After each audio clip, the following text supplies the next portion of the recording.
So we are back on the Stories Worth Fighting For podcast. I'm really excited about our guest today, DDP, Diamond Dallas Page. Thank you for being on the show. Yeah, good to be here.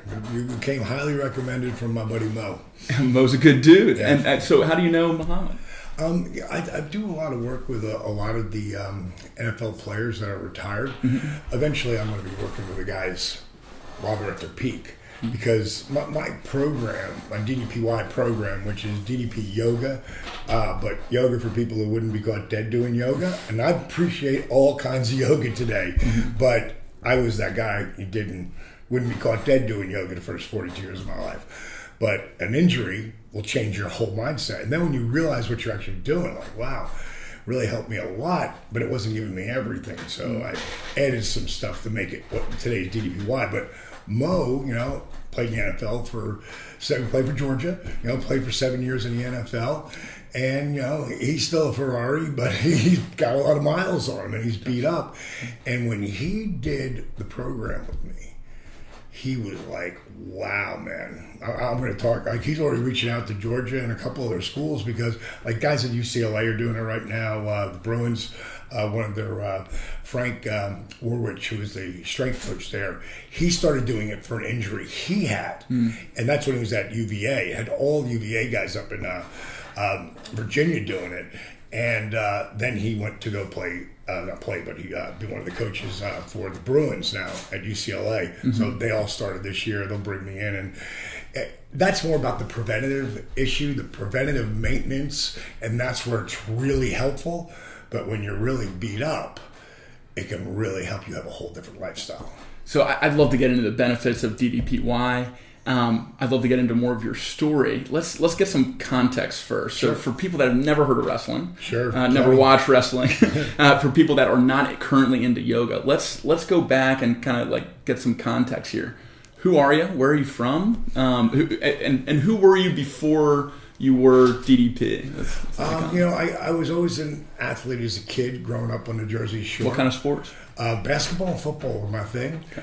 And then I got hit by a car when I was like a young athlete, like 8 years old, 9 years old. I mean, you could find me on the ice, or you could find me, on a football field. And I was like in my brain, and I pretty much achieved everything I've ever set myself to. At 12, I was going to play defensive end for the Giants or the Jets. And then I walked out in front of a car. And it hit my right knee, my face bounced off the hood, and I flew 42 feet from the point of impact. Now, I'm 62 today.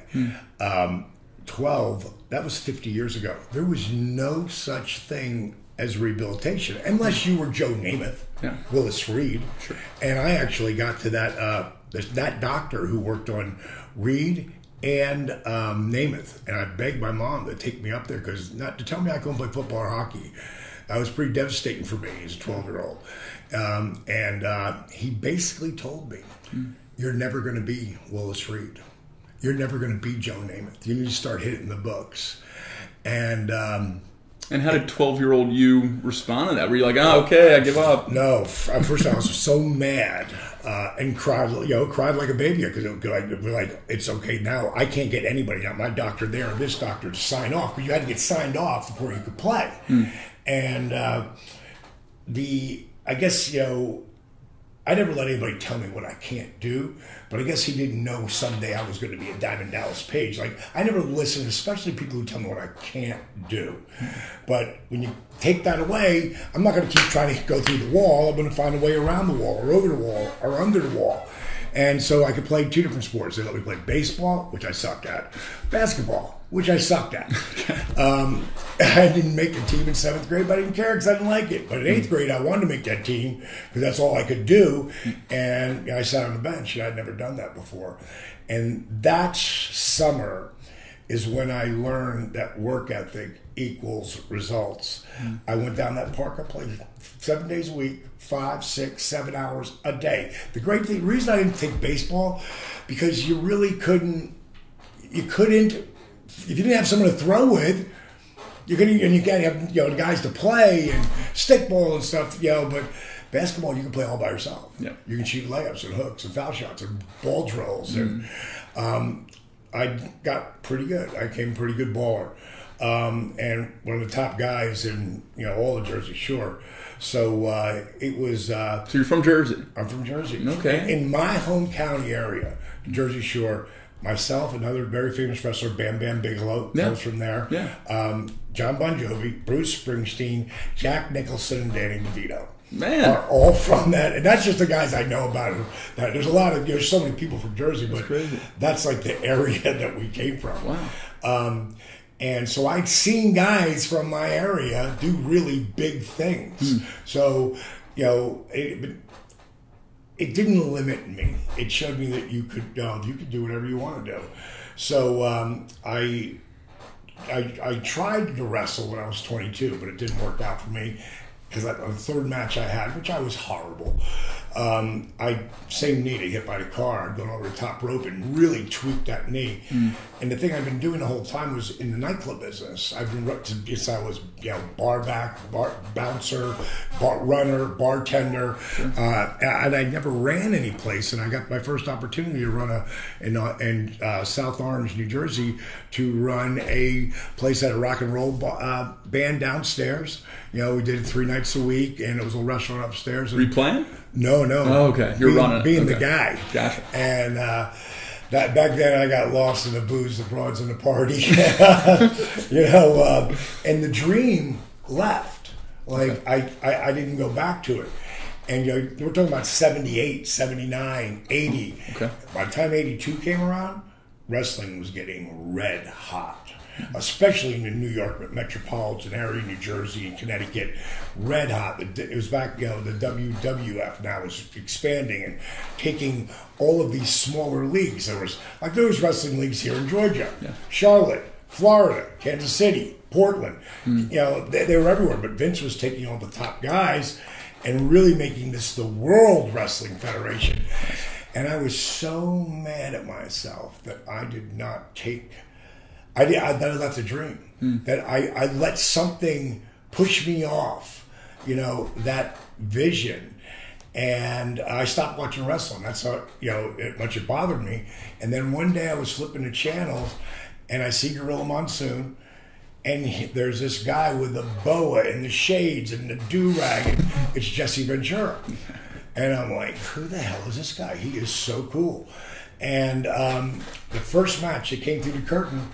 A guy had a bag over his shoulder, a Fu Manchu, long hair.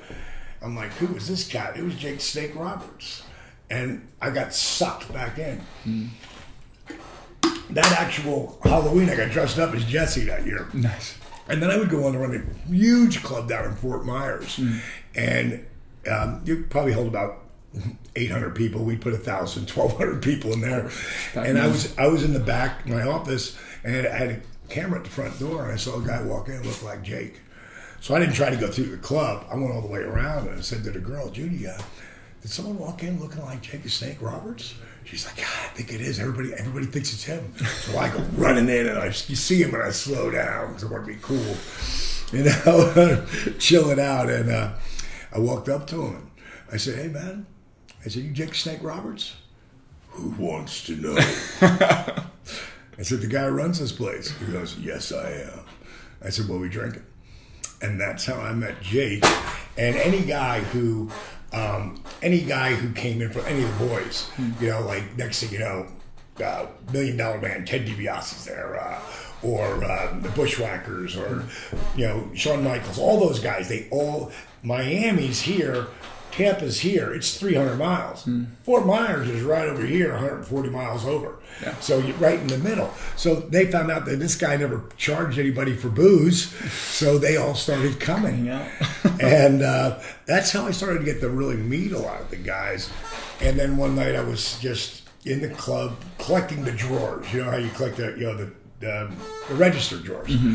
And they were playing a video. It was after closing, and it was, you're probably too young for this, but it was called Girls Just Want to Have Fun. It was a Cyndi Lauper video. I know that song, sure. Okay, so in that was Captain Lou Albano and Nikolai and a couple of the boys. And I'm looking at that. And I'm just speaking out loud to myself. And I was like, man, rock and wrestling, I should have been a part of that. And I grabbed my drawer and I brought it to the back, and all the other bartenders are coming back to my office. There's about 9 of us. And Smokey came up to me and he's like, Paige J. He's like, what do you mean, rock and wrestling? You should have been a part of that. He's like, what are you talking about? I said, well, I tried it when I was a kid. He's like, really? At the time, I'm 31, so this is 9 years ago. You know? And he says, what was your name? And I said, Handsome Dallas Page. And he popped. He's like, oh, you could forget about using that gimmick anymore. Yeah. And everybody started laughing, and we started drinking. It was, you know, after hours. And that night, man, I just wrote down on this blotter while we're all drinking, you know, I said, man, you know, what if I was a manager? I'm too old to be a wrestler now. What if I was a manager and my name was Diamond Dallas Page? I was like, woo, yeah, the shots are flowing. So whatever I say is going to be good. Sure. You know, and then I come up with Jimmy Hart has the Hart Foundation. I have the Diamond Exchange. And, you know, all these, there's a lot of women in wrestling, but none of them are really that hot, you know. But Miss Elizabeth, she's girl next door, beautiful. I said, what if I had Diamond Dolls, and they were all like stripper hot? They were like, ooh, that'll be a stretch. And, you know, just playing. I'm just writing Diamond Dolls. I'm writing, you know, Diamond Exchange. And as it would turn out, about a week later, they would do a story on the guy behind the voice. In my nightclubs, I would always do my own commercials. Cool. Because I'd be the guy up on stage. Yeah. I would be the guy that did the contests. I would greet people. I'd get in the DJ booth. I'd spin a couple rock and roll tunes, but mainly I was there to get the crowd going and pumped up and, you know, dance party music. But back then, that was like 80s, you know, really top 40, because that music was so party oriented. And where was I going with that story? You're doing your own voices. Oh yeah, right. So they actually, Party News Network does a story on me. They want to know where, because I would do it Thursday. I do synthesizer voices. In 85, nobody was doing that, you know, especially on the west coast of Florida. But I might throw in, don't miss the hot legs, dig it, yeah. Might throw little Randy in there, or Hulk, or Jesse Ventura. I could do everybody back then. And so people had seen him in there. They didn't know if it was them doing the commercial or if it was the voice. Yeah. And so they filmed me in my 62 pink Cadillac convertible. They filmed me at the studio doing commercials. The commercials, I'm wearing a WrestleMania t-shirt. Okay. You know, I mean, just happened to be. I'm not involved in wrestling at all. Yeah. But it's still the dream. I mean, it's still in the back of your mind. You're doing these brainstorming sessions. Yeah, it's just a fantasy. Yeah. But you know, I always tell people, if you can think it, if you can dream it, you can achieve it. Now, there's going to be a lot of work that comes into that, but which a lot of people aren't willing to do. You know, they're not willing. Just like that 12-year-old recovering from getting hit by a car, taking shot after shot on the basketball court. Yeah, and horrible. I mean, they throw me the ball in the beginning and bounce off my hands and my head. I mean, like, I was the last guy picked for a while until I was the 10th guy picked, and before I was picking the teams. You know, so again, work ethic equals results if you're constantly putting that work in. And so they get to a point where they're filming me in my office, and I'm sitting with this blotter sheet in front of me that I was drinking that, you know, week and a half ago. It's still there, you know, because I haven't gone to the next month yet. And at some point they say, so where does the voice come from? And I don't know if I do it, Matt, if there's not a pair of white sunglasses there to like be a mask, you know? And I just grabbed those sunglasses, I put them on. I said, the voice comes from Diamond Dallas Page, Daddy. I was born to be a professional wrestling manager. And I went on for a little bit, and then I came back over to this voice, which used to be a lot higher. Yeah. Yeah, we just kept talking. So that was the moment. I mean, you were born in that moment. Well, actually, a guy sees it. Okay. He's got his own talk show, sports talk. He normally does boxing. His name is Smitty. He's got a huge show in Vegas now. Okay. He's from Fort Myers, though. And he was a professional boxer, and now he was doing, you know, this show. But he was bringing in wrestling now, too. And he saw this, so he called my club. And he, you know, got me on the phone and asked me if I would come on and be a guest. I'm like, Smitty, I don't really do it. It's just in my head. Yeah. He goes, yeah, man, I'm going to have Captain Lou Albano on the show. Like, what's the odds of that? You know? And I said, wait a minute. Do I get to talk to Captain Lou Albano? He's like, I want you on the show. Like, you're my resident professional. I'm like, I'm in. So I do it, not knowing, I'm making everything up as it goes along, you know? I always tell people, fake it till you make it. But you just can't keep faking it. You got to keep putting the work in all the way through. And I did the thing with Captain Lou, and then I did another one with Sergeant Slaughter. And Smitty says to me after that show, he's like, you know, you got to do something with this Diamond Dallas Page thing. I'm like, do what, bro? I'm not working for any of the, you know, I'm not working for WWE. I'm not doing it anywhere. He goes, I don't know. Use your imagination. You're good at that. He said, you know, make up a tape. I got this friend of mine named Rob Russin, who used to be a boxing promoter, is now working for the AWA, which was up in like the Minnesota, Green Bay, Chicago, Detroit area. And he said, you know, send him a tape. So I made up 3 wrestlers, and on my DDP Yoga Now site, where it's my my app, I've got Motivational Mondays. You know, it's one of the things that help people stay on the program.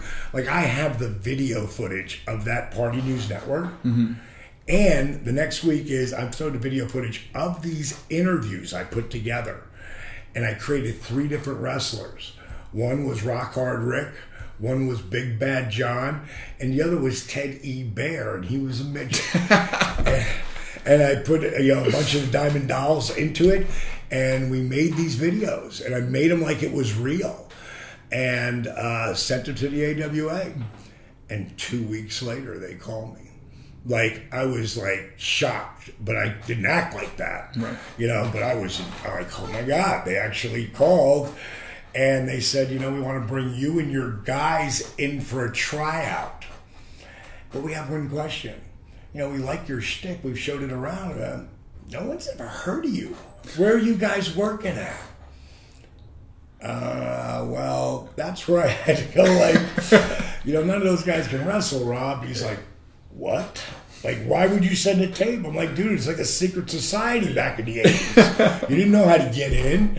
They didn't do tryouts and stuff. They didn't do that. Don't call us, we'll call you. But a guy named Paul E. Dangerously, who today is Paul Heyman in WWF, one of the biggest stars there, is a still character manager. And he helps that, you know, get that opponent, whoever he's managing, get them over more instead of them just talking about themselves. He's great at that. But he left there and he went to Charlotte, which is where the NWA was, and he left a huge void there.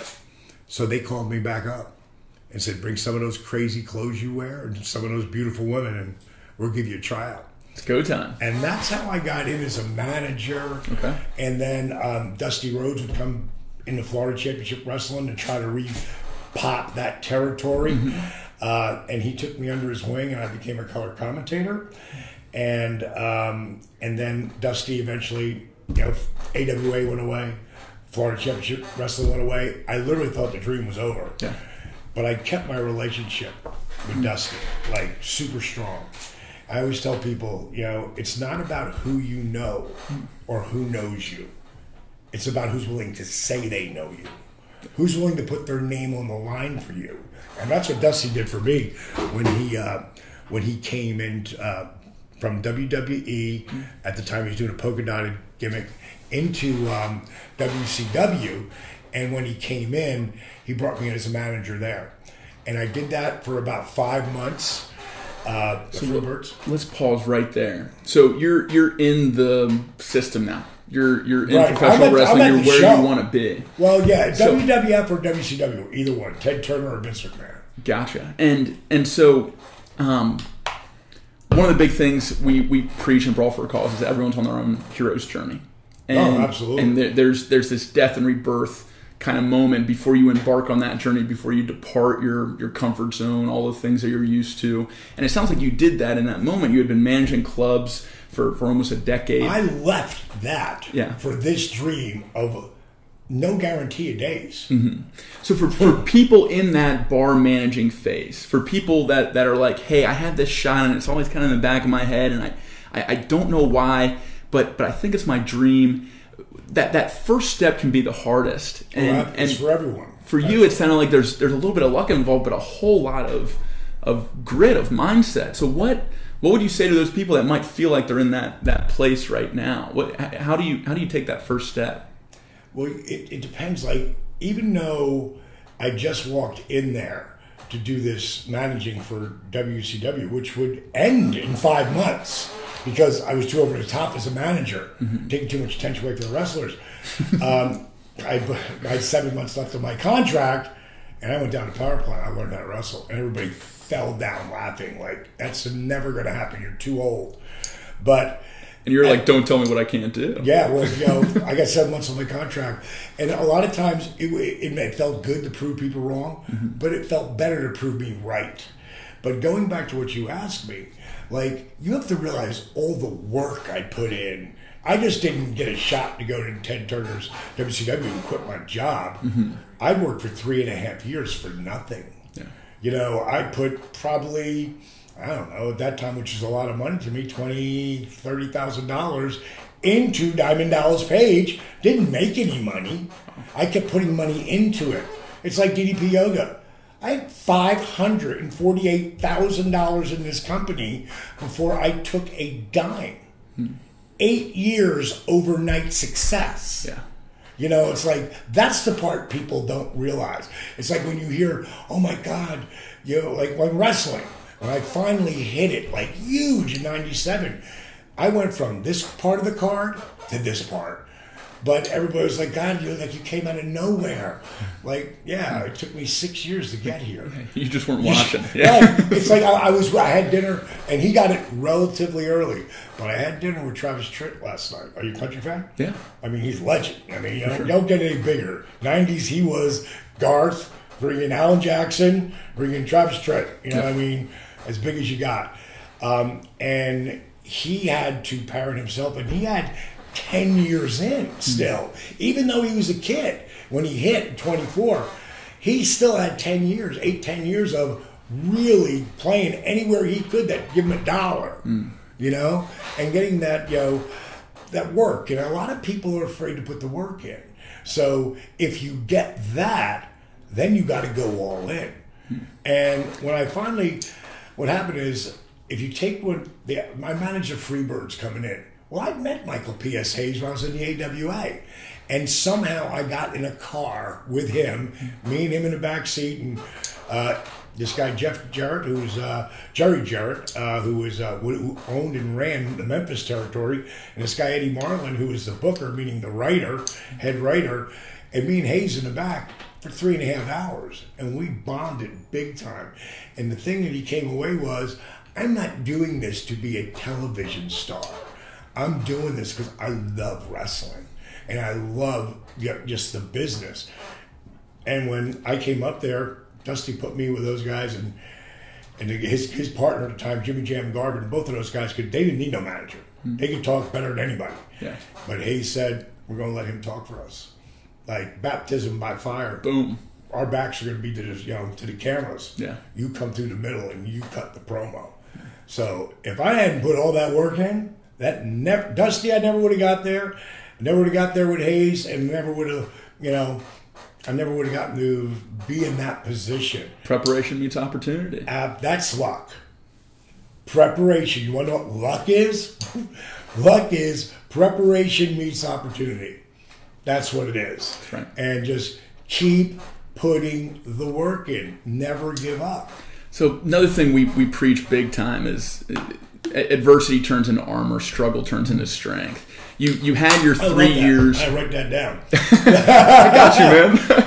So you had your 3 years of this training, right? You're in the system now. You're learning from these pro wrestlers. You go and feel a little awkward trying to learn how to wrestle yourself. People are making fun of you. Oh yeah. Like you have that training phase, and then the trials come in. And the first trial is your first adversity. It's the first time where you've had that kind of beginner's luck. The stars are aligned. You're on your path, but then boom, you get blindsided. Yeah. What's the first adversity that you remember when you're starting out your wrestling career? What's the time you got knocked on your butt and had to get back up and keep going? Well, they put me in the ring almost like in less than a month because I knew how to be a character. in TV, and I was pretty athletic, and a lot of people hadn't seen that part of me, so they could put me out on shows, but they weren't going to use me enough to get me. You have to play guitar. Yeah, but guitar is the best example. If you can play once in a while, you can learn a song or two, but you're never going to be any good. Yeah. But if you play guitar all the time, you can be amazing. Get the reps. So you got to get the reps. Exactly. So when it came to them not using me, I went back down to power plant, and I started where I'd learned, and I started training all those young guys. And I figured out the more I taught someone something, the more I learned. And this applies to absolutely everything. The more you teach someone, the more you learn. The more you learn, the better you get.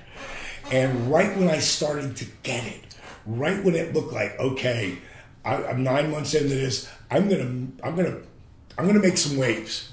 Tore my rotator cuff. Oh, and they let me go. And I had 3 months left of my contract there, and it was like, Bill Watts came in, and he just didn't see it in the 37 year. At that time I was 36. Like he didn't see it, and so I told him before he had a chance to let me go, because I knew he was. I said, Bill, I just want to let you know I'm not signing a contract, even if you offer it to me. And I'm sure you're not, but I'm going to go on the independence. I'm going to learn my craft, and Jake Roberts took me under his wing, of all people. I'd met Jake in the club. Jake had come into here in Atlanta to WCW, and him and Bill didn't get along.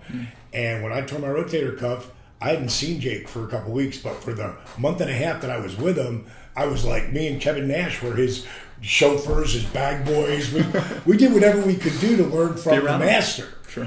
And then when I tore my rotator cuff, I didn't see Jake. I didn't have his number, but he had mine, and he called me, and he, we just was asking how I was doing. And next thing you know, he was splitting up with his old lady. He ended up moving in with me for 3 months. I convinced my wife at the time to do it. And he was great. And I learned so much from him until he lost a 12-foot black cobra in my house.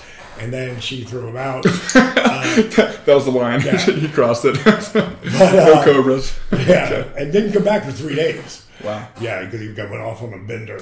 But the deal was, though, he still would, I could call him up wherever he's at, and he'd sit down and watch my tapes with me, and he really helped me a lot. So back to those shoulder days, did he have to get surgery? Oh, yeah. So you're recovering from that surgery. So I'm coming back from the surgery, and now I just lifting your arm, because when you tear a rotator cuff, you ain't even lifting your hand up. I'm with you, man. Yeah. Man, I got a open bank card. I had that recovery too. It's not fun. But again, I learned how to rehab the shoulder. And how did you use that downtime? So all that sitting around, were you brainstorming like you were in the bar? Were you? Oh God, I watched so much film, and you have to understand. Back then, I filmed every match I ever had. Yeah. And Jake would sit there and critique them with me, and then I'd watch. I bet you I watched. There was one fan who gave Jake 80 VHS tapes that were all 2-hour tapes. It was nothing but Jake Roberts. Oh. Nothing but Jake. I watched that over and over and over again, because he was a guy that I wanted to be the most like without stealing his stuff. I could never be as good as him in my mind at that point, because he was like, at those times, was the best in the world. Yeah. Ric Flair level, as far as being the best in the world. And so it's just the belief, like, there was at one point, now the girl I was married to at the time, we were married for 13 years, and she was young back then. And she was like, baby, you got to, they're not going to hire you back. You need to go back in the bar business. Yeah. And I said, you need not to let that door hit you on the ass on the way out of here if you don't believe what I'm doing. I mean, it was like, I was all in. And, don't tell me what I can't do. Yeah, and making nothing independent. Like today, a guy can work the independent scene because it's so hot right now, and literally not have another job. Yeah, he can make a really good living if he's been to the show, and now he's doing the independent scene. He can make a lot of money. But back then, unless you were a top star, you made nothing. Wow. And but made enough to semi-pay the bills and go into debt a little bit. But I was betting on me. I was gambling on me. And then at some point, and it took, so that was like 92, 93, 94, 95, I was awarded Most Improved Wrestler of the Year, but it still didn't affect my booking or my real money. I made more money, but not a lot more. And then 96, my career really started to show promise. And how old were you in 96? 40. 40. So you're 40, hitting 40. the time of a very physical career. Right, and I'm not talking about the beginning of 96. You watch 96 that entire year, and you see the guy who's January 96 and the guy who's October of 96.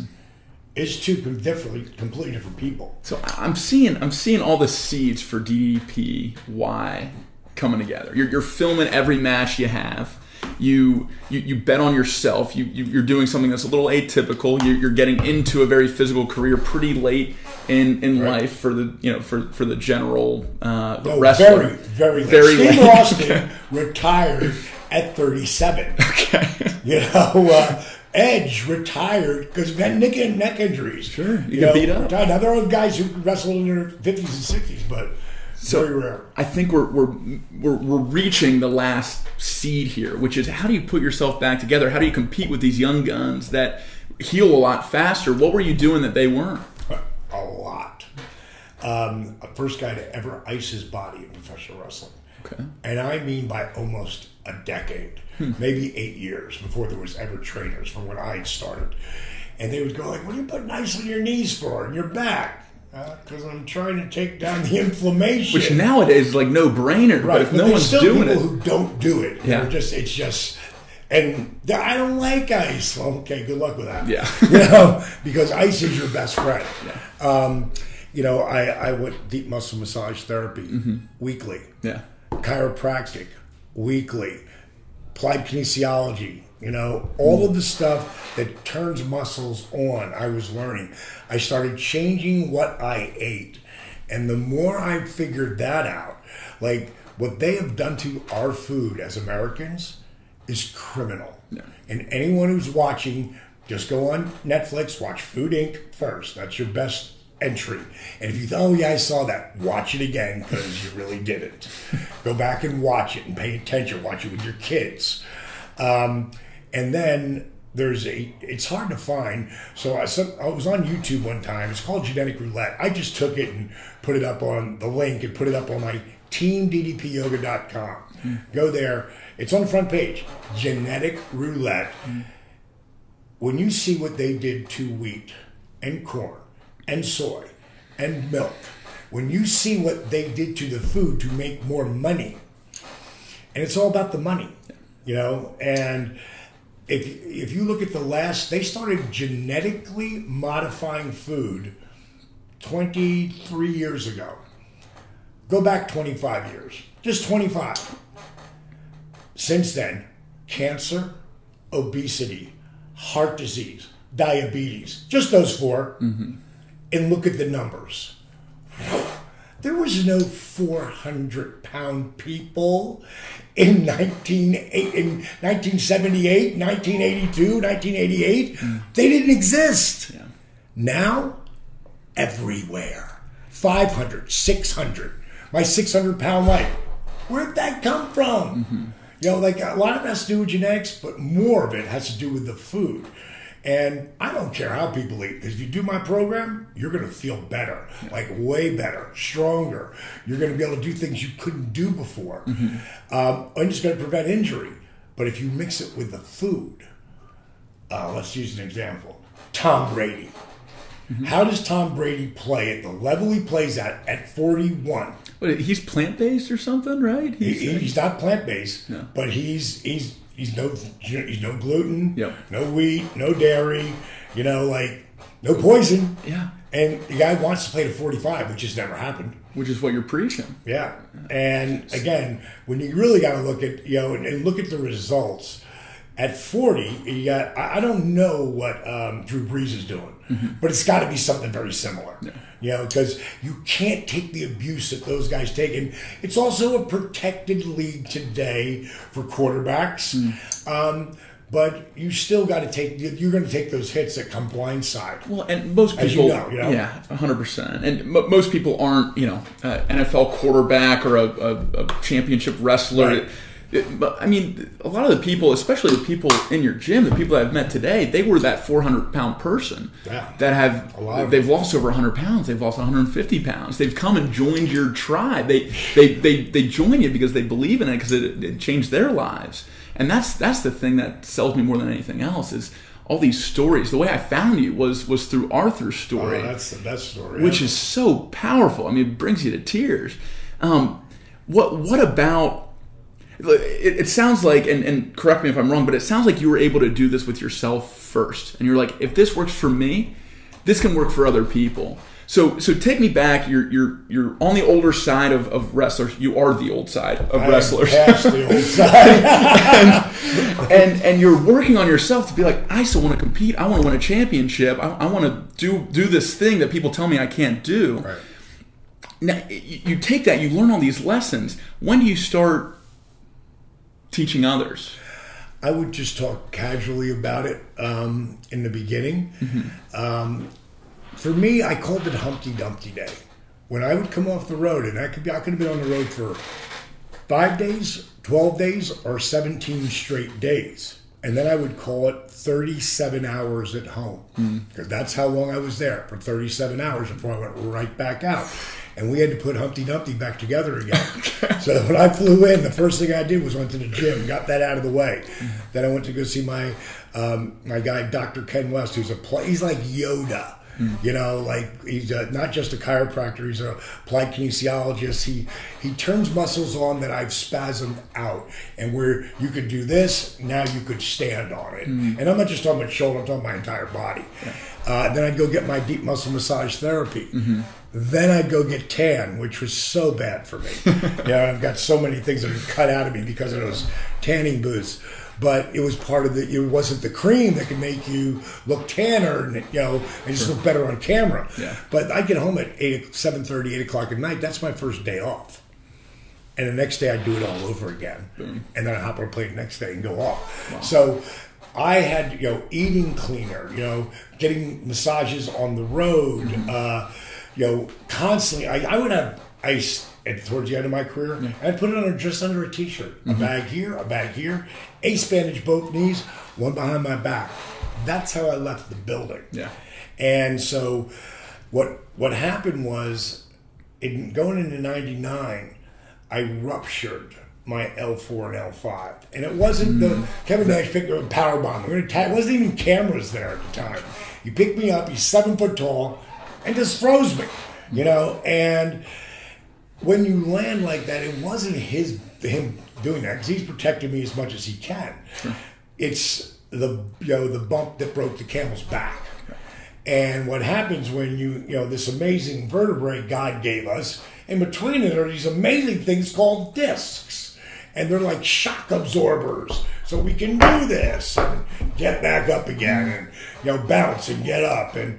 But what happened is if you had a jelly donut and you went, that's what it'd be like. So boo boo.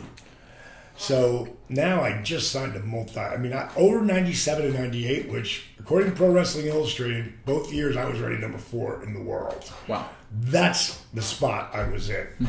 In 97 and 98, we were killing the WWF, almost put them out of business. It was the Wars, the Monday Night Wars, put us on TV every friggin' day almost, like at least 4 days a week. And now I have 3 spine specialists telling me my career's over. I just got here. What do you mean my career's over? It's like, I went to 3 different specialists. They all said the same thing. Great run. It's over. And here we are again. The 12-year-old boy that gets hit by a car. Right, exactly. The cycle repeats itself. So you are you going to respond the same way? Of course, right? You're not going to let them tell you what you can't do. In the beginning, to be honest, it knocked me on my ass. And I felt like, oh my God, it's over. And that nothing. I call it emotional gravity. I wrote a book that'll be out January 15th. It's with Rodale, which just got bought by Random House. So it's the biggest publishing company in the world. Wow. And the book's called Positively Unstoppable. The art of owning it. And what is it? It is whatever you want it to be. And for me, at that moment, and it's the most important thing, it's my mindset. No, not even a trophy, not even anything. It's, I've got to change. I know this emotional gravity pulling myself down at the moment. And no one can hurt you more than you. No. Nobody. But the positive side of that is, if you can flip it, flip the script, no one can inspire you more than you. No one can give you more drive, passion, work ethic. Nobody can do it for you more than you. And it took, now again, I'm still married to that same woman, Kimberly, and she's like, why don't you try yoga? And I gotta be honest, I'm like, fuck that. No, I'm not doing yoga. No, I'm not. I'll try anything. I'm not doing it. Because I just associated it. I put it in a box. And she's like, you will try anything. And you won't try something like yoga that might help you. All right. You know, and she gave me a couple VHSs. I'm not doing that. No, I'm not going to do that one. And we came across a guy named Brian Kess who taught power yoga. And this guy's, he's like the Hulk Hogan of that industry to me and to a lot of people. But super cool dude from Detroit.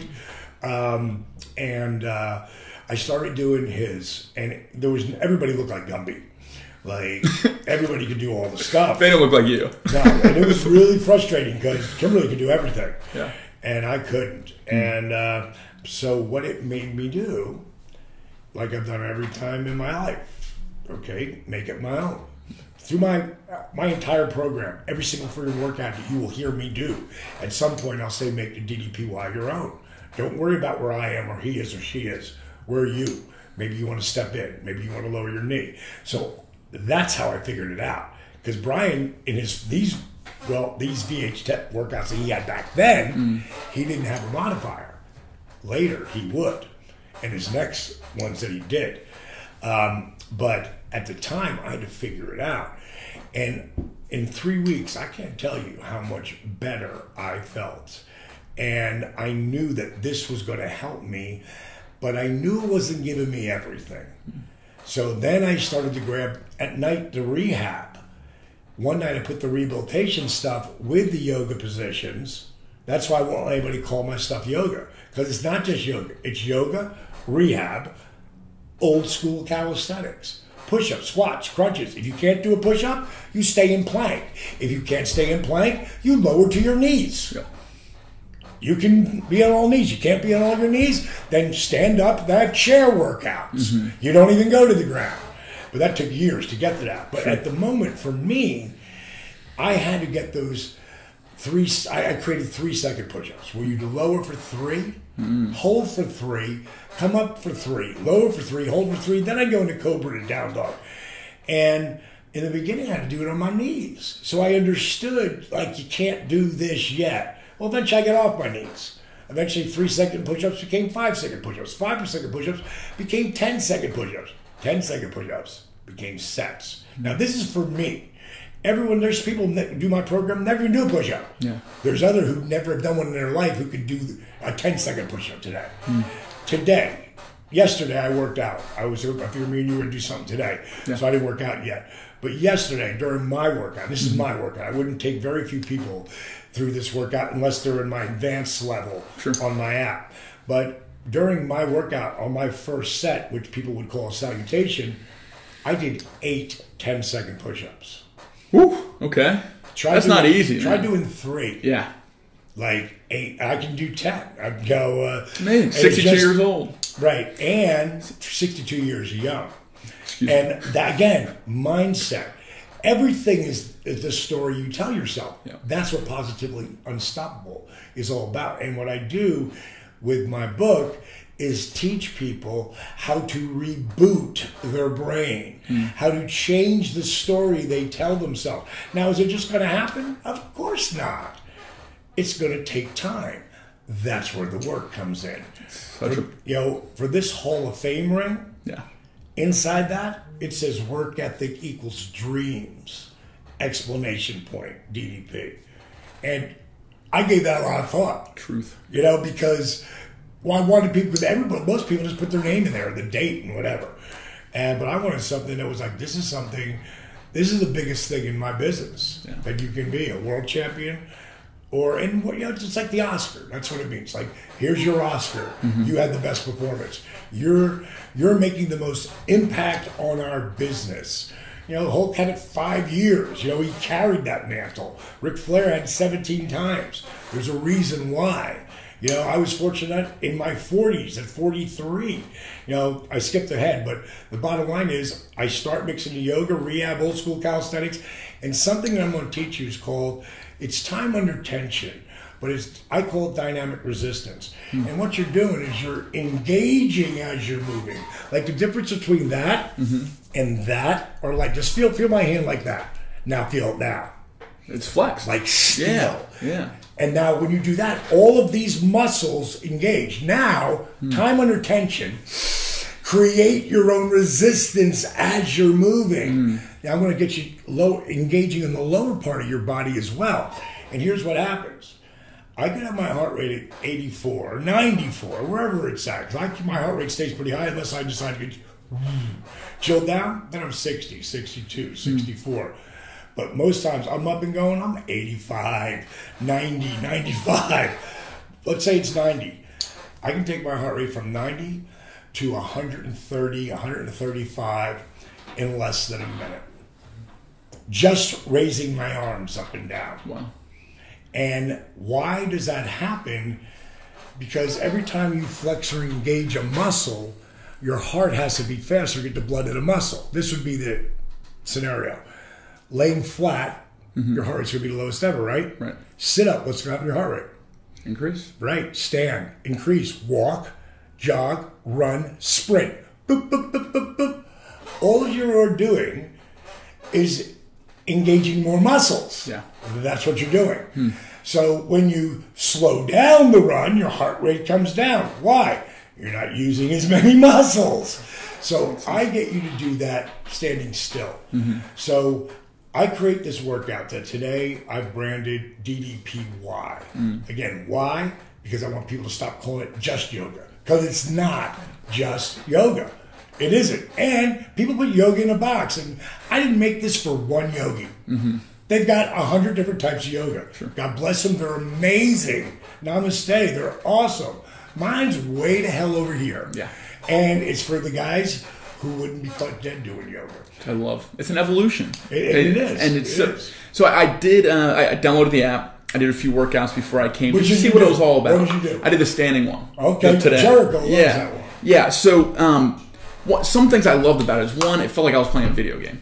I mean, bells and whistles were going. You were yelling at me. It was a ton of fun. Yeah. That's my objective. The other thing that I noticed, and this is something that resonates with me big time through Brawl for a Cause, you're bringing a sport to people that otherwise wouldn't try it. Right. In boxing, people are terrified to get in the ring. Sure, nobody wants to get hit. They don't want hitting somebody. They don't want to get hit. They don't want to get hit, and they don't want to be mismatched. That's the biggest thing. They don't want to get in there against someone that has been boxing since they could walk. Right. Because they don't want to be embarrassed in front of their friends and family. They don't want to get hurt. All those things. It's kind of the same thing with yoga, but yoga is very self-focused, which it sounds like your book is all about, which I can't wait to read.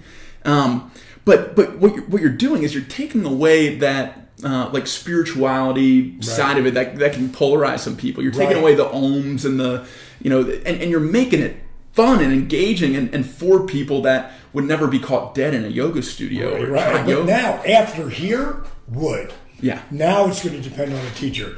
If they've worked their way. I got a guy, his name is Vance Hines.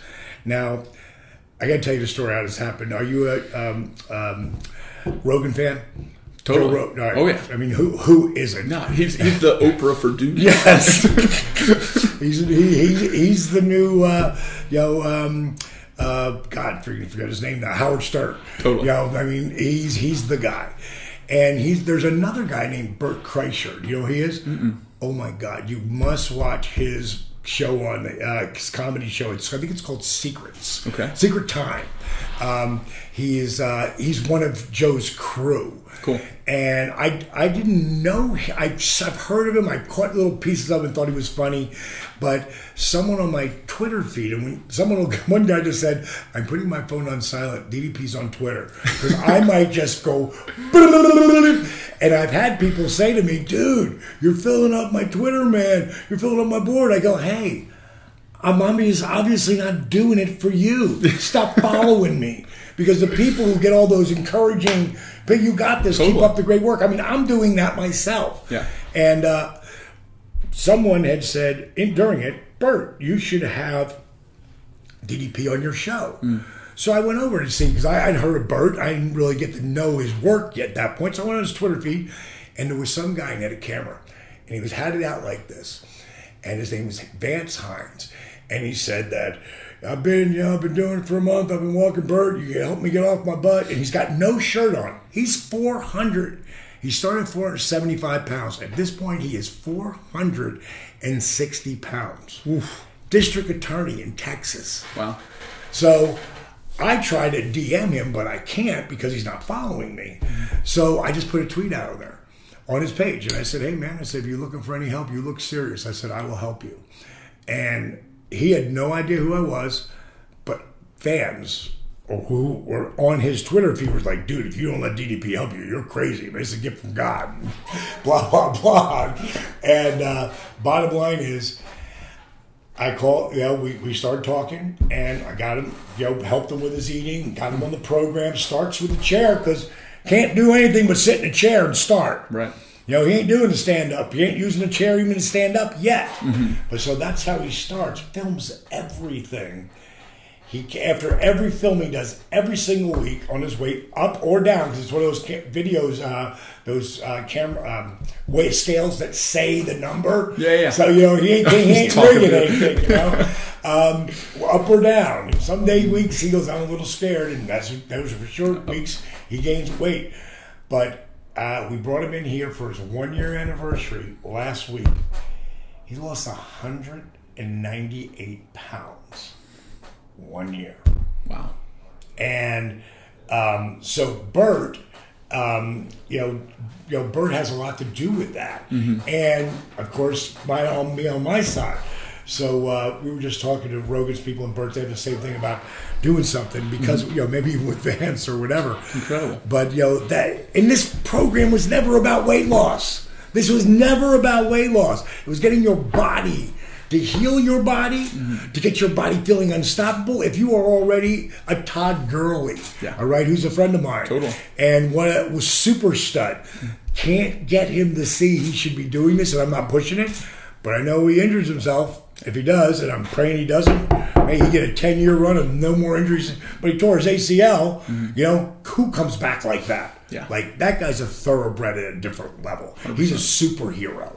But at some point, like every one of them, if you look at Earl Campbell today, who ran over everyone back in the day, he's got to have the little cart to take him around. It's so sad. I love what you're doing, and it's something that people can do, like you said, for the rest of their lives. It doesn't matter. You can be you can be broken like Arthur. You can be, a stud running back like Gurley. Right. And everyone in between can make use of this. Little kids, if you walk into my any class that I'm teaching, or Garrett, and two of my guys over there are 385 and 340 pounders, down 260 and 220 or 215, whatever Pat is now. Yeah. They walk the talk. They're not telling you, like you said, it sounded like you started to do this yourself. There is nothing that I teach anyone that I don't do myself, from how I eat, to how I live, to how I train, to the mindset. I mean, what's really amazing about I always tell people, and I don't care who it is, what age they are, find something you love to do and figure out how to get someone to pay you to do it. Yeah. I did that through this. But it looked like for a long time it was never going to happen. Like, we have a new documentary coming out, and it sounds like a lot of things we're doing because we're doing a lot of things. But there's a new documentary coming out this year, put out by us. Well, actually, it's one of my young guys, Nathan Mowry. He actually said, "Hey, I want to really start to do your story." Yeah. So we have it from when I blew my back out. And we have 16 years of raw footage all the way through to where we are today. And guys who were with me along that time, like Chris Jericho or Stone Cold Steve Austin, or Mick or Kevin Nash, they were witness to it all. And Austin would tell me all the time, "What are you doing, man? You're wasting your money. Stop doing this. You're never gonna get people who wouldn't be caught dead doing yoga to do yours." And you're like, "Don't tell me what I can't do." Yeah, just like, you might be right, dude. But I'm just gonna keep doing it. When does this story come out that Nathan's working on? It's called Relentless. And we are just putting it to, at the end of a film, when you know this, you have to now correct the sound, correct the color. So it looks like you could take it to a theater for Netflix or for Amazon Prime. Like Resurrection of Jake the Snake is on Amazon Prime right now. So I'm not sure where it's going to end up, but I would think in the first 3 months it'll end up somewhere where people, and this is super inspirational, because I share with you the dark times too. Sure. And we can't have the light without the dark, and I try to explain to people, you get depressed, you get pulled down by emotional gravity, just so you know, The Rock, Oprah, Trump, Brady, LeBron, Obama, every one of them go down. Yeah. Everybody gets depressed. Those guys, me, I'll stay there. I go down, I bounce, and I go, okay, so how am I going to fix this? Use it. Right. Use it for fuel. Yeah. And, and put the work in. Every time it's going to be put the work in. I have so much respect for what you're doing. So one of our taglines is talk the talk, walk the walk, fight the fight. And you're a shining example of that. You tried it yourself. You start talking about it. You walk the walk. You bring it to other people. And now you're fighting the fight. So I want to ask you one thing. It seems like Jake the Snake, when you were getting into wrestling, became your mentor. Yeah. And you learned a lot from him. Him and Dusty both. Him and Dusty. And it sounds like when you were putting yourself back together, you kind of done your thing in wrestling, and now you needed to recover. And it sounds like, is it Kess? Well, Kess was the first one who taught me the yoga stuff, but not me personally. He was VR. Sure. But you were like, that resonates with me. Like I would say to him, like, you're one of my mentors. You just don't know that. Yeah. But so is Tony Robbins. Sure. 100%. Yeah. I follow people who inspire me. I figured out a lot of this on my own by being beat up. Like when I do, what we'll do is we'll start with what I open every workout with, but I'm going to do it a little bit longer with you, so you can see that if you just do this, like this 10 minutes, you will feel better. Awesome. And and I'm talking about roll out of bed. How old are you now? 28. Oh, okay, so you don't even know. But as you get into your 30s, 40s, 50s, 60s, and you get out of bed, that can be the most damaging stuff you've done, because now you've slept like this, and the shoulder, and like my hands go numb or whatever, my knee or my back is twisted up, and I can't put my forehead on my shins, but in 10 minutes, I can. Yeah. I can't go into a catcher position. My arm might be that high from the ground, but within 10 minutes, I'm going to be here minimum. Most likely, I'm going to be here. Which is opening up my entire back. So, and I do it in the airports because you have to hold my feet too long. Again, that rigor mortis sets in. I go off to the side. Who does this ever? Unless they do yoga, who does this? Yep. No one. Referees in football? Right. I heard the touchdown. Yeah, right. And this is touchdown. Yeah. And I've just made it so people could understand. Like, first of all, like you said earlier, I make it fun, but understand that these are movements you never do, and you wonder why you can't touch your toes. If I can get, and we'll do a close up on this for feed in here, because this is Arthur. This is the best example that I give as far as like the 6. I have people take 6 pictures, and the 6 pictures are around the 6 positions I want you in. Of course, the first one is, can you see that good? Yeah. Okay. I do I remember these from the video. Okay, so I say, okay, this is position number 1. Yep. All right, and knee braces, back brace, and canes. Walking those canes for 15 years. Right. This is 10 months later. That's where That's a different person, man. Completely. And I always tell people, don't pay attention to these first 2 pictures. Yeah. But this shows you his physiology. Incredible. Look at his physiology, how he just forget this. His Look at his shoulders, different, everything. Man. Yeah. He's a completely different person. But these are the pictures you want to watch. And how many months between these two? 10 months. 10 months. 10 months. Wow. But this is living it. You know what I mean? His goal wasn't to lose weight. His goal was to walk again. That's a big difference. Yeah. You know? All right, this is the one, though. When you look at him, you see that without him holding on to his little on the other cane hand, there, I see that. he ain't doing that until he can Boom! do that. It's amazing. From that guy to that guy. This is my favorite one, though. Like here, his son's holding it. Helping him out. Why? Because if he doesn't, he'll fall. Mm-hmm. Not anymore. Boom.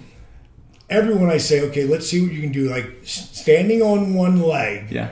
How high can you pick that other foot up? He can't stand on 2. Right. How's he going to stand on 1? That's how. Wow.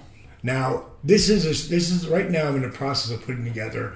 It's a TED Talk for colleges. It's just this college thing to do, and eventually I want to take it to TED Talk. So I liked when I went into my the Cauliflower Hall of Fame and I gave my speech. It was good. But it was nothing near the speech I did in WWE because I had already now I practiced that. Here's what I want to take and go. But one of the things I'm going to show these pictures at Arthur, because so many people have seen the video. The bottom line is, on his 1-year anniversary, he's 5'6". He took a picture of his 6'2" son, Warren, and this is 1 year later. That's DDP. I love that. How many people get someone to stand on so their back? freaking cool, man. That's my program. Dude, I want to try it. I want to try it. Let's do this. There is no try. There is only to do. Do or do not. There is Yoda, man. Yes. Do or do not is Yoda. I said, there is no try. There is only to do. It's awesome, man. So, okay. I can't wait to go try this. Before we go jump in the studio, tell people where to find the app. Tell people about your book when it comes out, where they can find that. So anybody can find me. You know, I always tell people, this is important, I think, that I always tell people, like, don't listen to a word I had to say about my own program. Go to Twitter. No. Go to @RealDDP, @DDPYoga. See what people write. Totally. Go on Instagram, Diamond Dallas Page, or DDP Yoga, or Facebook. Walk in the studio. Literally every single person you have working for. Like, everyone in the tribe, it's changed their lives. Yeah. It works. And that's, again, I'd always rather have other people talk about it. People will say to me, man, I know your shit's real because you couldn't be as passionate as you are about it for the last 15 years. You know, it's the same no matter what. But if you find me, if you want to go to ddpyoga.com. Now, if you go to iTunes or Google Play, you can get it there too. It's going to cost you more money. Where we're at, we're always doing some kind of a deal. And so right now, it's for our holiday special, it's 30% off on all our DVDs and the app, which I never do that. I've never done that before.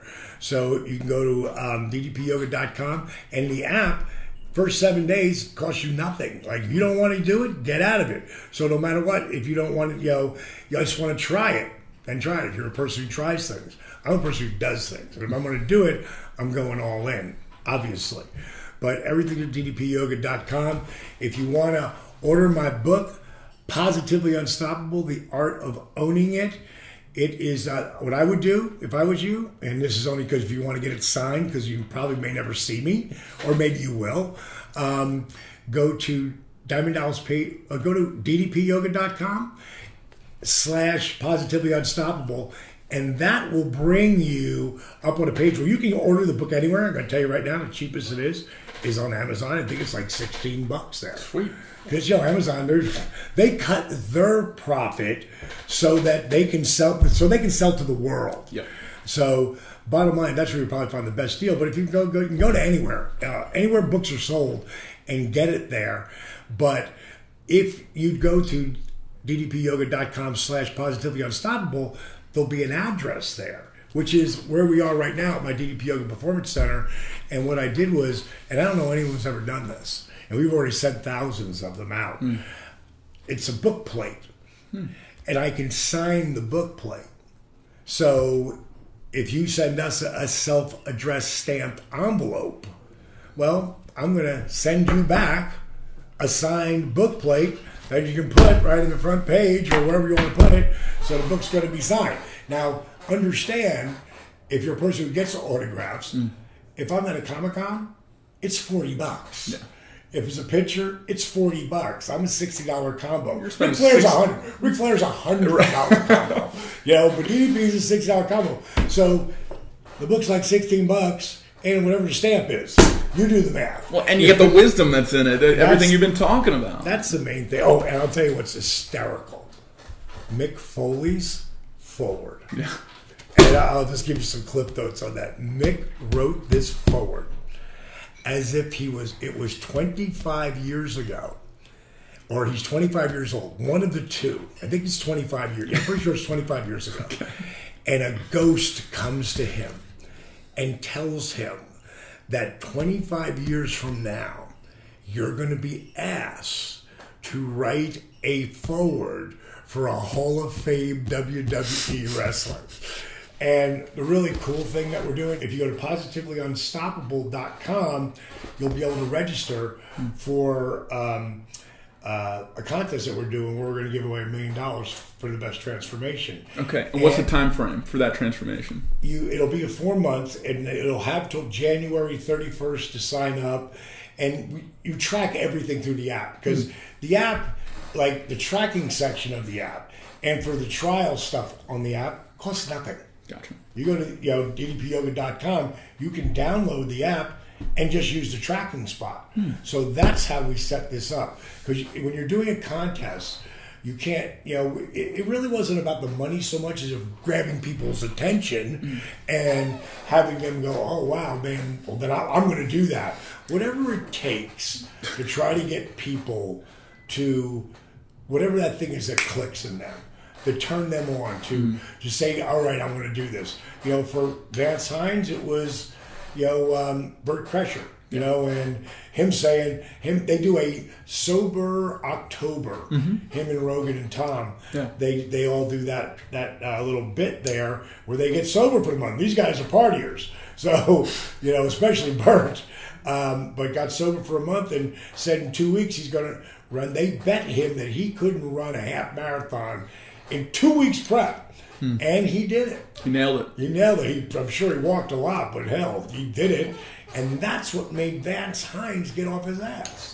And $1 million sounds like a pretty good excuse to take a chance at changing your life. Right. So it sounds like an awesome contest. It's going to be something that's going to be a lot of fun, and we're going to get to see. And we don't run it. Someone else does it. Cool. I don't want anything to do with that. At the ending, I want to have to do with that. But on the way there, we have a company out of New York that's going to help us do the whole thing. And awesome. It's pretty fun. It's just a lot of things. We're just trying to find that whatever that thing is that they get someone to want to change your life, and not just change it, but own it. And that's what Positively Unstoppable is all about: the art of owning it.